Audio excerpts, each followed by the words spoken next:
So you're a busy professional who works from home and you feel like you're constantly being pulled by your friends and your family and even your teammates or your boss in so many different directions, and your time and calendar is just not being respected and you just don't know what to do.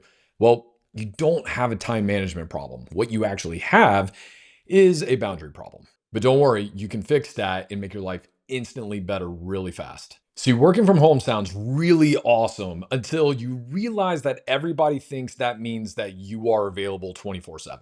I've worked from home as both an employee and an entrepreneur for the past 9 years. So trust me, I get it. Your family will reach out and they're like, hey, can you just run a quick errand for us in the middle of the day? Or your boss or teammates will reach out to you in your 5 to 9 when you should be focused on your personal life.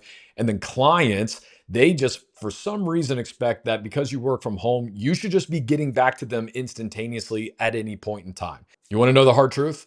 People are not respecting your time because you have not trained them to. It's the wild, wild west on your calendar, and everybody's just gold rushing for it. So, I'm going to show you two different types of boundaries that you can set up that will stop people from stealing your time and help you focus on what matters in that moment. And if you want something more comprehensive about working from home, stay to the end of the video and I have something for you. So the first thing that we have to do is set up internal boundaries. And this is meant for our family and our loved ones around us. If you're married and have kids, or if you live with other people like your parents or roommates, a lot of times they can treat your working hours like free time. And whether they mean to or not, they can cause constant interruptions. So here's the first thing that you have to do. You have to call a family or a household meeting, bring everybody together, and make it crystal clear that when you are working, these are the non-negotiables. So there's two really important elements that you need to talk about when it comes to the internal boundaries. And the first one that you need to talk about is your time.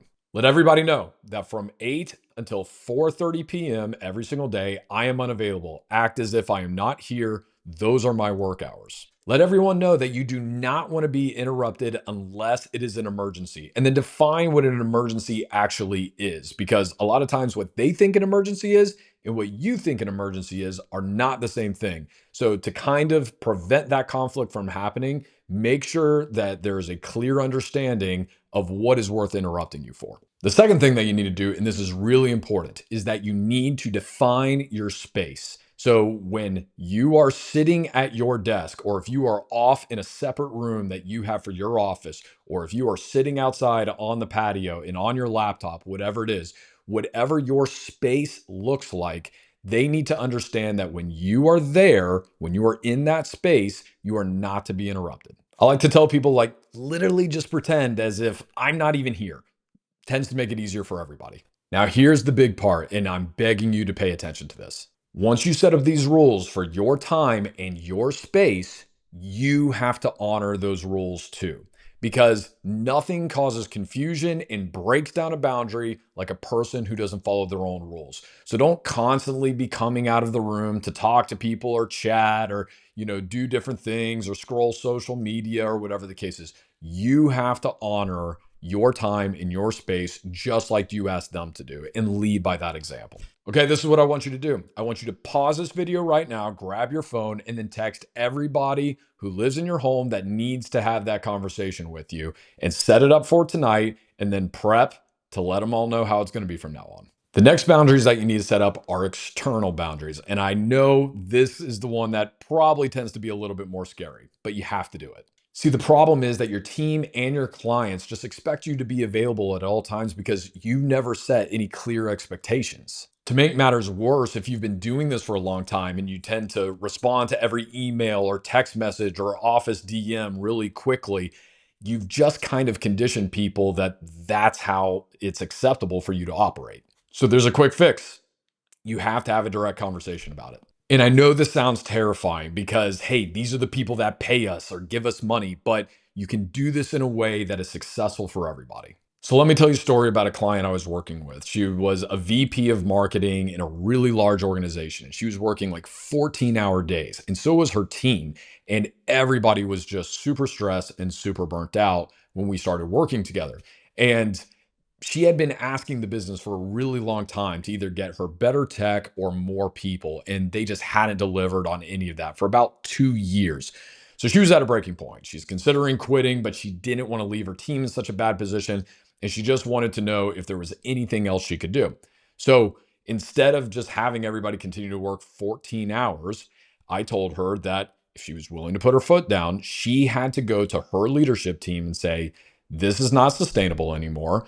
We're all trying to meet these unrealistic standards that you have for us. So from now on, we are going to give you 110% during the hours of 8 to 5. After that, I'm not available and my team is not available. And whatever is done gets done until we can add more resources to the department. And guess what happened? Nothing. They said, okay. What were they going to do? Let the entire marketing team go? Like, continue to tell them, no, you have to work 10 to 14 hours and let people start quitting and losing jobs. And then they'd have to bring in new talent. Like, it would have been a mess. So they honored it.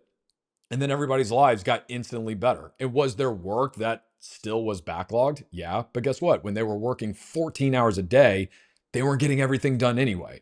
And that leads me to a very important point. Whether you are working for somebody or you own your own business, your work will always take everything you give it. So here's a little bit of a script that you can follow whenever you're having this conversation with either your team or some of your clients. Hey, Sam, I'm making some changes in my daily routine so I can be as effective as possible. So I just wanted to communicate and make sure you understood what my availability was moving forward. I'm going to be available from whatever your work hours are you're available from. Insert it here. And outside of that, I'm focused on delivering results, but that doesn't always mean I'm going to be responding instantaneously. So with these changes that I'm making, is there any adjustments that we need to make together in order to make this a smooth transition? Remember, you want to be humble but firm. This isn't about being difficult. This is about doing better work in the time that you're available and preventing burnout. Okay, it's time. Send the text again. Whoever you need to have this conversation with, if there is a client that is overstepping their boundaries or someone on your team that is doing it, just set up a call with them really quick and then have this conversation with them within the next 24 hours. If you set these boundaries today, you will immediately stop being pulled in every single direction, have more control over your time, and you're going to do better work in less time. So if you work from home and want to be more efficient, then I have something for you. I put all of my tools and secrets on how I've structured my work from home life, both as an employee and as an entrepreneur, into this ebook called the Work From Home Bible. Type in the code next to the link to buy the book in the description below, and you can get it for free.